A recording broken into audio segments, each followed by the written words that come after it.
Es más que obvio que Milei va a ser candidato en 2027, pero la verdadera pregunta es ¿quién puede enfrentarlo de verdad?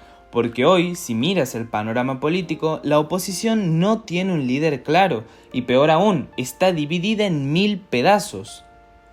Hace unos días he subido un video que ha tenido muy buena repercusión sobre quién podría ser el próximo vicepresidente de Milei en 2027, y eso ya da por sentado algo que hoy nadie discute, que es la candidatura de Javier Milei ya prácticamente confirmada. Pero más allá de eso, lo que realmente va a definir esa elección no es Milei en sí, sino quién se le pone enfrente. Y es ahí donde todo se vuelve interesante. Hoy tenemos una oposición completamente dividida, especialmente el peronismo. Un peronismo que ya no es una sola cosa, sino varias peleándose entre sí. Por un lado aparece Axel Kicillof, con estructura y poder real en la provincia de Buenos Aires. Por otro lado, Sergio Massa, que todavía se siente con derecho a reclamar su lugar porque fue candidato en 2023 y sacó un porcentaje alto de votos. Y por otro, el vagabundo de Juan Grabois, que representa un núcleo ideológico duro, muy militante, pero con un techo electoral bajísimo.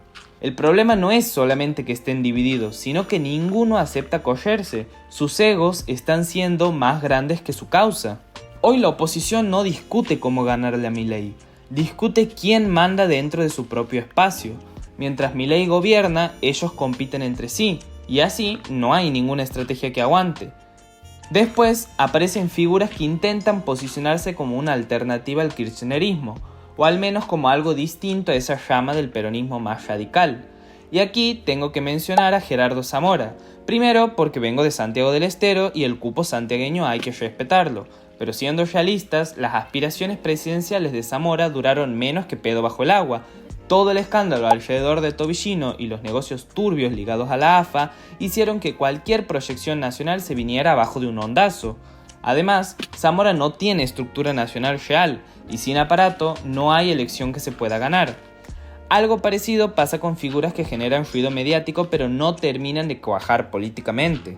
Y aquí entra Dante Hebel, un pastor evangélico y actor que muchos mencionan como outsider, como alguien que podría representar una oposición no kirchnerista a Milei. El problema es el mismo, no hay estructura, no hay territorio, no hay una base electoral clara y en política no se gana solamente con imagen o discurso. Después está el caso más interesante y polémico de todos, el de Victoria Villarruel. Paradójico, bastante paradójico, teniendo en cuenta que es la ex compañera de fórmula de Javier Milei y hoy está claramente distanciada armando su propia estructura. Villarruel está recorriendo provincias, iniciando conversaciones y construyendo una cosa propia de la que nadie sabe nada. Y las encuestas la muestran bien posicionada en imagen positiva. El problema no es la imagen, es la falta de estructura, porque una candidatura presidencial no se arma solo con tener ganas, se arma con gobernadores, intendentes, fiscales y también mucha plata. ¿Quién le va a prestar todo eso? ¿Provincias Unidas? ¿Ese delirio de los gobernadores que ha quedado abortado antes de nacer? Villarruel mide bien, tiene imagen, presencia y recorrido, pero una elección no se gana solamente con eso. Sin estructura, el gesto que sí la tiene te pasa por encima. Y por eso, aunque no guste escucharlo, hay una realidad difícil de esquivar. El candidato más fuerte contra Milei probablemente venga del peronismo, no porque sea mejor, sino porque es el único espacio que todavía conserva una estructura nacional capaz de competir. El problema es que ese peronismo está destrozado. Kicillof va a decir que gobierna la provincia más grande del país. Massa va a recordar que fue el candidato peronista con más votos en 2023. Grabois va a sostener que representa la pureza ideológica y alguna otra falopeada más, y mientras tanto ninguno cede ni construye una nueva propuesta. Y aquí es donde aparece el problema real. Hoy la oposición a Milei es anti-Milei, no pro-Argentina. Se define por la negativa, no por proponer. Eso ya se ha visto en la elección pasada, y por eso han fracasado. No supieron ofrecer una alternativa clara. Personalmente, creo que si las cosas siguen como vienen, la reelección de Milei está más que asegurada. Lo máximo a lo que puede aspirar la oposición es a achicar la brecha, pero para eso tendrían que unirse, que es algo muy difícil, y para que se unan, el peronismo tendría que resolver su interna y probablemente revisar su propia historia reciente, renovándose y cambiando de candidatos.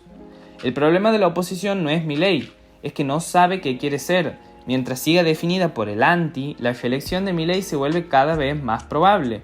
No lo digo desde el deseo, lo digo desde el análisis, duela a quien le duela. Mi postura personal ya muchos la conocen, lo que importa es mirar el escenario como realmente es. Hoy no hay un candidato opositor claro, fuerte y ordenado. Hay nombres sueltos, egos peleados y un vacío de liderazgo. Y en política, cuando hay vacío, alguien siempre lo ocupa.